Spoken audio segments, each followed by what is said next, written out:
What's up, gang? Sorry it's been a minute. I'm not that sorry. I'm a little sorry. I've been living my life very fully and profoundly and all that woke bullshit. I'm trying not to chide myself too hard for slacking off on the artist way when I'm living the artist way. I've been going to festivals. I just went to a festival for free. For free! I have been thinking about my evolution a lot as an artist, as a person, etc. I feel like I've been doing kind of a retrospect on the last year lately and thinking about how different everything is from last year, and I'm very proud of my growth in that period of time. The album is approaching very soon in the next couple of weeks, so I'm gonna have to go like a decent amount back in time for this one. This week, this was actually like 3 weeks ago, and I'm just recapping it now, was week 8 strength, recovering a sense of strength. It was interesting to go back and try to think of some of the earliest limitations that I might have put on my creativity. I don't really consciously think like, fuck this person for telling me I couldn't do it, because honestly, very few people have told me outright, you can't do it, you know, achieve my creative dreams over time. But there were some ways, some insidious ways that my creativity was discouraged by, you know, parents, teachers, etc. And one of the exercises specifically centered around that. I've been thinking about strength as resilience, and I've been thinking that I feel as an artist and as a person just much more resilient than I did last year. On my way to the festival in San Luis Obispo, I was kind of just driving about, looking at the rolling green hills, feeling calm, caffeinated, you know, somewhere in between those two things. And I was just thinking, like, I feel strong. I feel strong, like I feel capable. I feel like I trust myself to be able to accomplish the things I want to accomplish. I trust myself to follow through on a lot of the creative plans that I have maybe sidelined in the past. I feel like I am not at risk of really sidelining them now. I feel like I'm better at dealing with disappointment. That's a really, really big one. With the scope of my creative ambition, I know that disappointment is inevitable. I know that not every single thing that I want to pursue is going to work out in the way that I want it to, and I feel like that used to be a much bigger setback for me. I would, you know, invest time and energy into preparing for a show or organizing a show, you know, like waiting to jam with somebody, to collaborate with somebody, and kind of outsourcing something to them and getting really, really disappointed when they didn't follow through with that. Or even just with my own music, with how much I've delayed releases before, you know, some of the side creative projects I'm doing when I'm realizing that maybe my skill set isn't up to par with what I thought it was. These used to be much bigger disappointments for me, and now I feel like I am more easily recovering from things like that. That's like a really great feeling. I feel like disappointment and rejection, or like I guess what I perceived as rejection, these are things that were really getting in my way even when I was a kid. I would stake a lot on things going the way that I hoped that they would. You know, stuff that I was doing creatively, the amount of recognition that I was trying to get for those things. Big one, like hanging out with people, hanging out with my friends and whatnot, especially when you're a kid and you just have very little power over making that happen yourself. Someone has to take you to go hang out with your friends all the time. God, I don't miss that. Canceling hanging out would throw me into a fucking loop. Throw me for a loop, throw me into a spiral. I just feel like my like recoup time from things that set me back has become a lot shorter in the last year. I feel like I can get back on my feet in a way that doesn't feel just like begrudging and like, I guess I'll just keep going even though this fucking sucks. Like, it doesn't feel like it fucking sucks. And I feel like I'm accomplishing at least like 70% of the goals that I set for myself. You know, not everything works out in my tea. Hi. I still feel like I'm getting disappointed, and I get kind of reactive when I'm disappointed. I start it's a little over the top. But I do feel like I'm getting better at it. Disappointment of the day. I've been using my phone a lot less, my smartphone, because I have a flip phone. Trust me that there will be a flip phone video coming your way. Anyway, I've been using my flip phone. I was out of the house last night and forgot my smartphone at home and forgot my flip phone at home as well, and didn't check my email. And I missed my appointment with my nutritionist, and now I owe them $100. And And also they cut my EBT for a second month for no reason. I love it so much. I love to be alive. It's gonna be ice soup coming up pretty soon. Ice soup. Sriracha butter noodles, maybe. Sriracha butter noodles is like stretching it. It's gonna be ice soup. But I'm gonna roll with the punches. I was in the car on the way to the festival. I was telling myself well, I was praying out loud to Christian God. I'm not Christian, but I've been kind of on that wave lately for some reason. I was praying out loud to Christian God as I did as a youngin', and I was saying, "Dear God, whatever experience you are willing to whatever experience you are going to give me, like I'm willing to accept." Maybe I was talking to the universe and not God. Julia Cameron says you can use whatever you want to refer to God. So anyway, I was praying to God or the universe or whatever. I was saying, whatever experience you want to give me, I'm willing to accept it. And then the second that I got to San Luis Obispo, shit immediately started hitting the fan, and I accepted it. Honestly, I rolled with it surprisingly well. Everything rounded back out to being perfectly fine in the end. Shocker, surprise. I just trusted the process, and I was like, you know, I'm not going to set myself up for failure as I know I have in the past, where I am waiting, you know, for a long time, putting a lot of emphasis on whatever the thing I'm excited about is. In this case, it's like a festival. I put so much, you know, pressure on it to be so fun and so exciting, and so many expectations. And so then, even if it isn't a shit show and it's just like kind of a mess, that can really, really throw me for a loop. But it didn't this time. So I'm feeling strong and proud of myself. And generally pretty good about where I'm at with everything that I'm working on creatively. I still feel like I'm procrastinating a little bit, but I also know that I'm holding myself to a really, really crazy standard, you know, time-wise, with my recording schedule, my self-imposed recording schedule, my schedule for all the other creative side projects that I've been working on. I mean, I've been setting up shows every single weekend. I've been recording at least once a week, usually for hours and hours at a time. It's all of this. I do a lot every day. And I still hang out with my friends, and sometimes I go to school. Knock on wood. I'm gonna graduate in a month. Knock on fucking wood. And no more college for me. Aha. I'm graduating, allegedly. And I had a pretty non-traditional path into college. I knew I was gonna graduate at some point once I, you know, started going on the college path, but this is the part of college I've actually thought about the least. I just haven't really cared. I know that this is, you know, probably coming from the point of ignorance of like, I haven't seen the other side yet. But I mean, I transferred colleges halfway through college. You know, my first year of college I thought was going to be a gap year, and then abruptly started turning into a real college year. I just don't really feel like I'm actually entering like a new era, or like another era is ending. And it's so sad because like I know that it is, and I know I'm gonna be really sad about it. And you know, my college years have been amazing, but especially with just kind of what my plan is next year, it kind of feels like college 2. It kind of feels like college 3, if I'm being honest. I'm on college 2 right now, and I don't know, I didn't really have that path set up for myself of like everything. All my years of education have culminated in this moment, and so I don't really know how I feel about graduating. I guess proud of myself. The real world! God, so scary. Doing what I have always done. Made my way through this life. Is it bleeding? No, it's not. Wait, is it bleeding? Wait. I put this star on my helix. Let's look at the tasks for this week. I've been tearing through this notebook. One of the first activities of this week was this exercise called early patternings, talking about some of your first creative limitations. Who may have impeded your creative process from an early age? It's supposed to be going really far back in there. So it's another one of those exercises where you just write as fast as you can and don't think about it too hard. So you fill in the blanks, and I filled in the blanks as such. Number 1, as a kid, my dad thought my art was impractical, maybe just a fun hobby. That made me feel invalidated.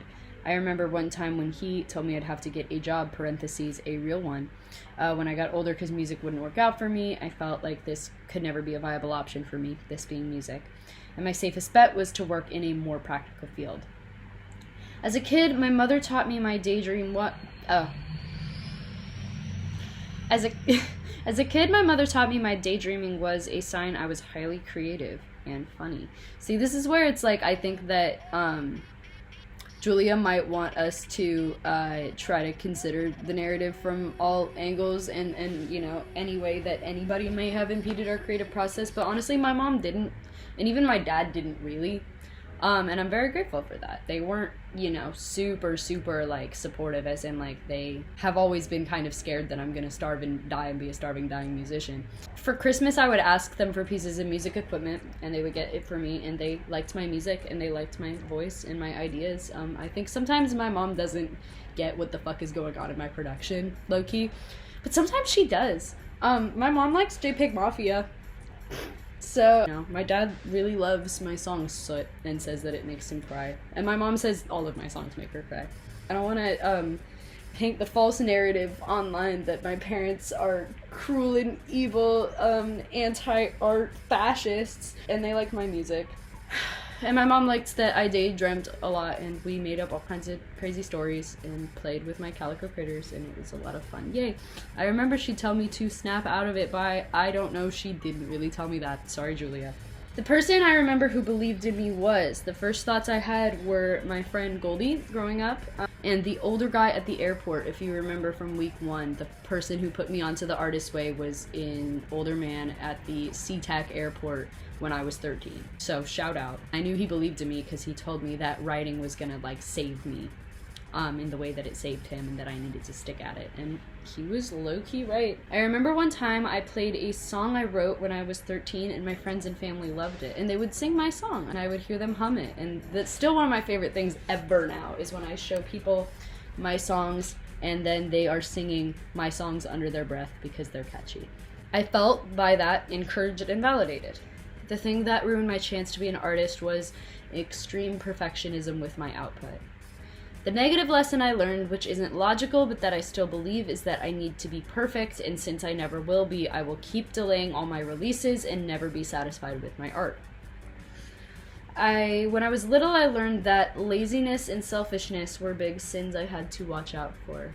I grew up thinking artists were admirable and, if successful, untouchable. I really burnt out early on celebrity worship because I went so far down it when I was, 11, 12, 13. A series of artists that I liked got like internet canceled, and then it like low-key set me straight. It was like, oh, I don't know these people. Lol. Haha. But I did admire artists a lot. And even past the point of like celebrity worship, I still felt that a lot of my favorite artists possessed something, immaterial and untouchable and, beautiful and profound. The teacher who shipwrecked my confidence was Mr. Weiser. Mr. Weiser, if you're watching this right now, I just want you to know that I know that you're not even a real fucking teacher and you don't have a teaching credential. We know, we found it out after we graduated 8th grade. You're a gym teacher and you can't teach English. I only remember some of the things that he did. He was just kind of like a wise guy, if you will. No, he thought I think he was annoyed by me or something about me, thought that I was precocious. I definitely was, but you're a teacher. He disliked very childlike traits in me that were very normal for me, a child, to be displaying. He would critique my creative writing in front of the class, and I remember writing some note to him privately on my paper, and then he read it out loud to the whole class and was scoffing at it. I'm pretty sure he was just hungover at work all the time, and I don't think it was even that personal, but it felt personal at the time. It's the only teacher I ever have really had beef with. There's been ones I didn't like, but they didn't dislike me, except for Mr. Weiser. I was told that my writing, and therefore I, was pretentious and extra and self-important. Again, this is from Mr. Weiser. No one else has ever said that to me. I know I'm pretentious, and I know that I can be self-involved. I apologize for it. It doesn't help to be making a series like this where you talk about your feelings and then you edit a video of you talking about your feelings for hours and then you upload them and then you rewatch it. I know it can't be doing well for my ego, but at the same time, I do feel like what I have to offer through all of this, seemingly self-involved art is the potential for somebody else to involve it with themselves. And I see that happen all the time. And I see people form their own relationships to the stuff that I'm doing. And when I'm talking to myself like this, there's always this idea that hopefully somebody out there is watching, you know, isn't just watching this to observe me, but to apply some of the stuff that I'm talking about to their lives. And, you know, maybe it'll make them think. Maybe my creative journey will end up mirroring somebody else's creative journey. I hope that that reads with making these kind of videos. I believe this teacher, Mr. Weiser, God, I want to get off the Mr. Weiser part of this chapter. I believe this teacher, Mr. Weiser, because I already believe this about myself and about other artists. Pretentiousness, self-importance, being extra, being too much, etc., etc., etc. The mentor who gave me a good role model, my first 2 English teachers of high school, I had a great relationship with. And one of them told me that she was like considering quitting teaching until she like met me and had me as a student. And that made me feel great as a 14-year-old. I don't even remember what our relationship was like all that much. I just remember that I really engaged with that class. I've always loved English. I also have always talked to people older than me and people younger than me and people my age all in the same way. I don't think it's been in a way that's like actually ever disrespectful. I think that depending on the teacher or the mentor or the, you know, person older than me, that can either be really jarring or really nice and welcome. And I think in her case, I remember she was very happy that I was just kind of talking to her like a person. And she was young too, I don't know, 20s or something. So shout out Miss Campbell and Miss Weiner. I love you guys so much. And English teachers, for the most part, are awesome, except for Mr. Weiser, who isn't a real teacher. When people say I have talent, I think they want to flatter me, encourage me, sometimes because they feel bad that they don't personally like my music, or sleep with me, or occasionally be like me. Yeah, I don't know how to wrap my head around this one. A lot of men keep coming up to me at shows to tell me how much they like my music, and I hope they like my music and not just me. The be like me is just that I think sometimes people are complimenting me genuinely because they are inspired by me. Like, not that they are trying to imitate me or whatever. And I really hope that's true. I would love to be inspiring to the people around me. The thing is, I'm suspicious that no one actually likes my music and I'm being lied to. I just can't believe that I am as talented as the people around me say. If I believe I am really talented, then I am mad as hell at myself for doubting my talents and delaying my releases, and for sabotaging myself by not putting stuff out in the world. That's what it comes down to. I don't really feel that anybody individually has tried to block my creative process. There are some ways that people indirectly did, you know, when I was growing up. I think more than anything, I've just internalized a lot of ideas about creativity and being an artist that are just, it's just all capitalism. Y'all already know. I didn't have like haters. I didn't have ops. I had people who didn't like my music that much, but they weren't telling me like, you know, this shit goes hard on mute. I've never felt oppressed in any way by the people around me, but I still have developed these really weird attitudes. Ultimately, I think when I start resenting someone for delaying my creativity, it's resenting myself for internalizing stuff about the world that I know I don't believe in. Stuff about what is considered a practical job, what life path I should be living, instead of the life path that is so obviously mine. I resent myself for believing those things about other artists too, because like I don't want to be part of that world. Devalues art. And when I see myself kind of espousing all of this like capitalist bullshit that I know I don't believe in, it's like, damn, I'm a victim to that too. Not a victim. It's like I'm susceptible to all the same bullshit that everybody else is, and I'm not. You're never too woke to get